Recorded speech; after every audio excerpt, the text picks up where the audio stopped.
All right, let's do this. If you're staring down the barrel of your EASA Module 12 exam, you know just how much stuff is crammed into it. So think of this as your last-minute high-speed power session. We're going to hit the absolute must-knows. Let's jump in.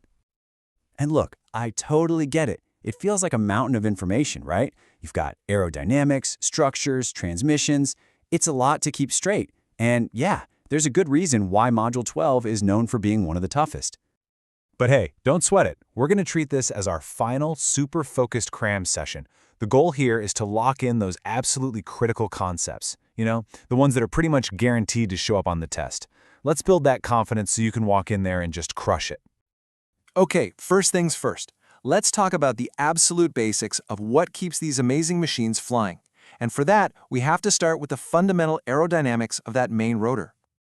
So this really gets to the heart of a huge concept, dissymmetry of lift. It's actually pretty simple when you break it down. On one side, the advancing side, that blade is whipping forward into the wind. So you add its own rotational speed to the helicopter's forward speed. But on the other side, the retreating side, it's moving away from the wind. So you subtract the helicopter's speed from the blade speed. This massive difference in speed, which means a massive difference in lift, is pretty much the #1 problem that all the fancy flight controls are there to solve. Okay, so here's the really important part. How do we fix that imbalance? Well, the flight controls are smart. They automatically pitch up the retreating blade, giving it a higher angle of attack to generate more lift and even things out. But there's a catch.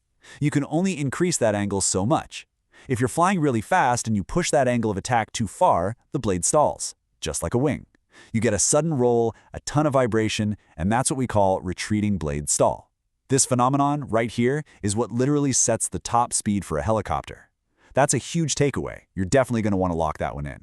This figure skater thing is the perfect way to think about the Coriolis effect. It's the exact same principle.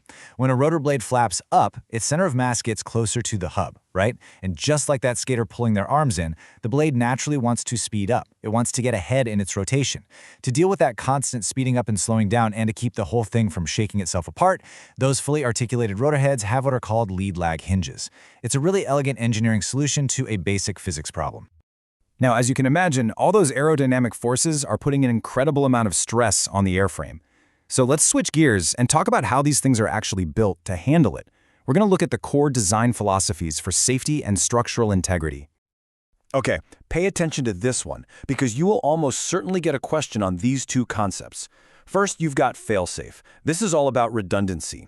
The idea is if one part breaks, there are other parts, these redundant load paths, ready to pick up the slack.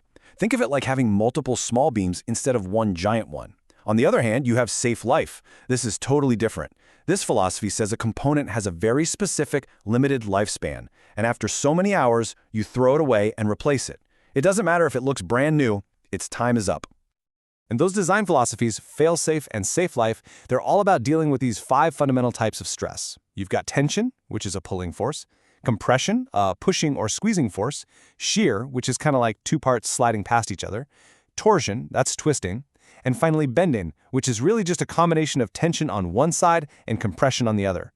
Literally every single part on that airframe is designed to fight some combination of these 5 forces. All right, let's get to the real heart of the helicopter, the powertrain. How do you take all that raw power from the engine, slow it way down, and turn it into enough torque to spin those giant rotor blades? Well, that's the job of the transmission. This whole process is just fascinating, seriously. So, the engine, it's screaming away, producing a ton of power at really high RPM, but with not much torque. That power goes through a freewheeling unit, we'll talk about that in a sec, then it smacks into the main gearbox. And this thing is a beast. It uses these complex planetary gear sets to massively slow down the RPM, and in doing so, it multiplies the torque like crazy. All that's left is this powerful, slow rotation that turns the mast and, of course, the main rotor. And that little freewheeling unit I just mentioned, it's probably one of the most important safety devices on the entire helicopter. Here's why.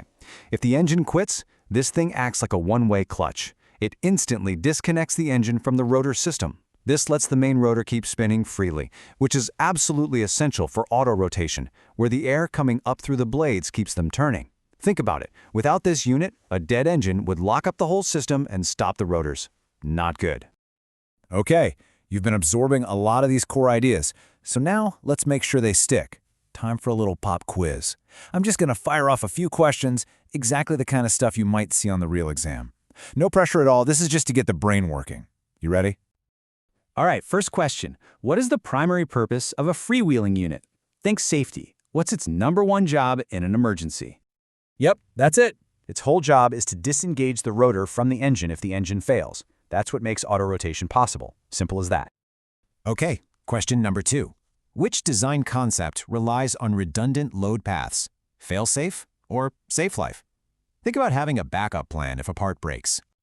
You got it, it's fail-safe. That's the one that's all about redundancy, making sure other components can carry the load.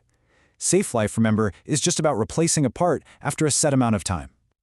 Last one, this one goes all the way back to the beginning. What 2 factors combine to create the high airspeed that the advancing rotor blade experiences? What 2 speeds are we adding together? Perfect. It's the blade's own rotational speed plus the helicopter's forward airspeed. That simple little bit of math is the root cause of dissymmetry of lift, which is one of the absolute cornerstones of helicopter aerodynamics.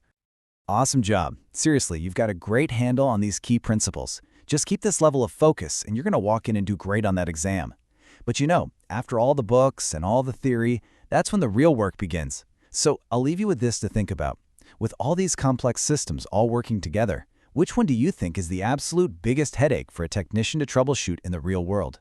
Is it the finicky electronics, the high-pressure hydraulic systems, or that massive, powerful transmission? That's the kind of stuff you'll be dealing with next. For now, good luck on the exam. You've totally got this.